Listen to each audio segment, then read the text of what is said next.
makes him so special? Well, I mean, he's the best quarterback to ever play the game, and the reason why he is because he prepares. I mean, he knows everything you want to do. I mean, he literally can call it out.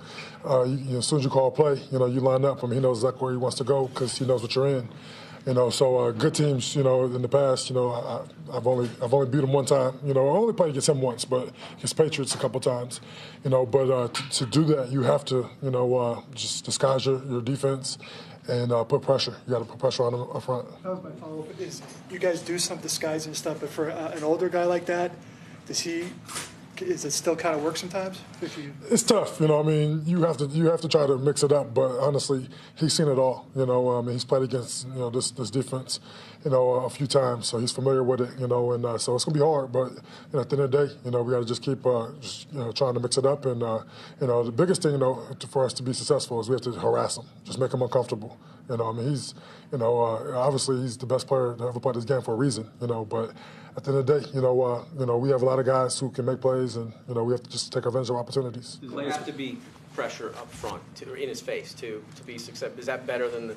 You know what I mean? I mean, yeah, we take it any way we can get it, but he has, incredible pocket presence. The way he moves in the pocket, he doesn't let you just, come off the edge and sack him. You have to be able to move off a spot, and I mean, he's incredible with the way his footwork is and keeping his eyes downfield. I mean, I don't even, he feels it, he doesn't really see it, and when I study guys, it's like, okay, he's the best. Why does it seem like nobody can cover their running backs coming out of the backfield? They screen people to death. Yeah, I mean, their running backs are all very tough tackles. I mean, they're the punt returner type, running backs. So they're tough tackles. And they have a lot of speed. Those guys are faster than most running backs. In my opinion. I mean, Deion Lewis has got a lot of burst. I mean, you see him on kickoff return, taking things to the house. I mean, he's just an explosive guy.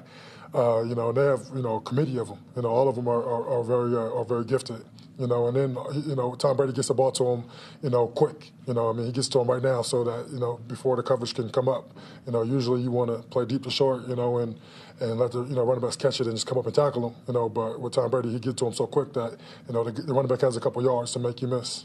Some of the guys were talking in the locker room about the us against the world kind of mentality. You guys have been very tight, kind of, hey, we're the ones that take care of it. Is it heightened this week with the opponent, with the stage, with the everybody around the country going to be picking the Patriots, that sort of thing? Well, I mean, we try to stay consistent though, and this game is a real big deal. The guys are focused and locked in. Hopefully, as much as they can be. But, all consistent with who we are. We're just a brotherhood, We stay focused. We try to be accountable to one another, and go out there and compete as hard as we can, and knowing that, what we're playing for, just if we have one quality game, then we have a chance to go to the Super Bowl, and that's huge, and, yeah, we have to beat, the best player to ever play the game to do so, So guys are locked in and focused, Practice went well today. Guys are flying around, and just eager for the opportunity. Unique, a guy that maybe doesn't get the publicity that he should based on what he's been able to do. Oh, yeah. Unique Ngakoue is incredible. He loves the game of football.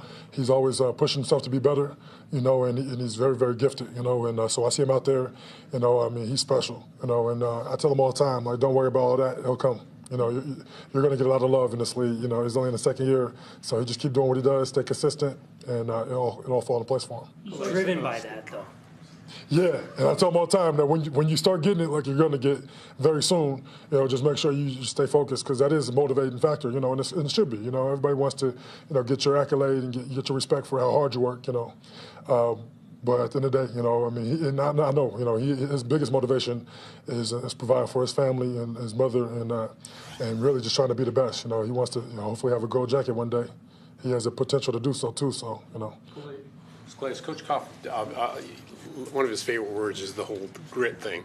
How much in a game like this do you feel like the resolve, particularly playing a team like the Patriots, which mentally test you for 60 minutes, how much more does that apply this week?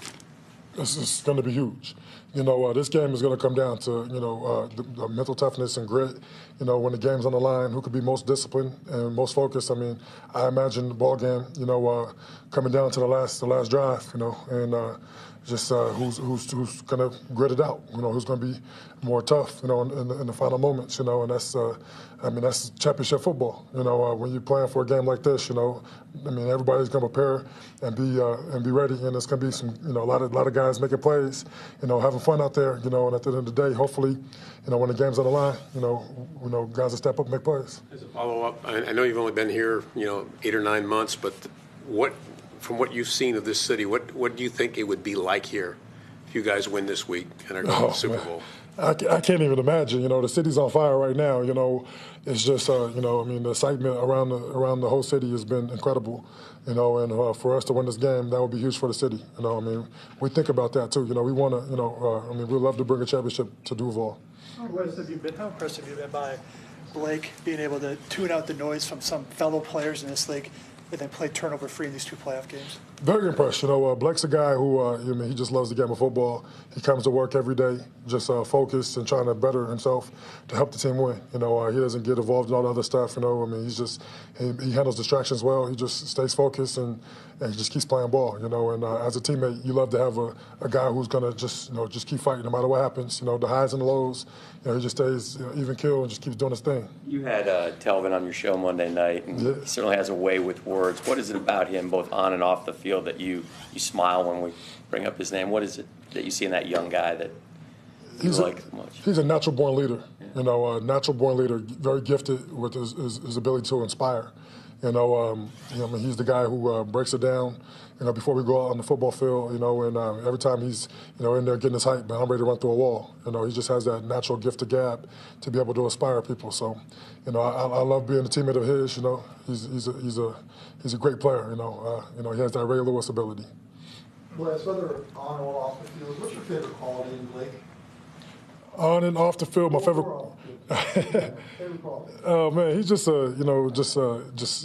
easygoing guy. You know, loves. I mean, living life really. You know, so I say my favorite quality is just his ability to just take it easy and just be chill all the time.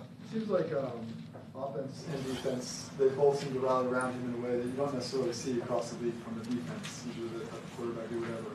So do you find that to be the case in this locker room, that you get the support from both sides of the ball? Yeah, without a doubt. You know, we have a lot of confidence and support for, you know, everybody in this locker room. You know, we try to, you know, really create a camaraderie and just a brotherhood, you know, where, you know, together we could do anything.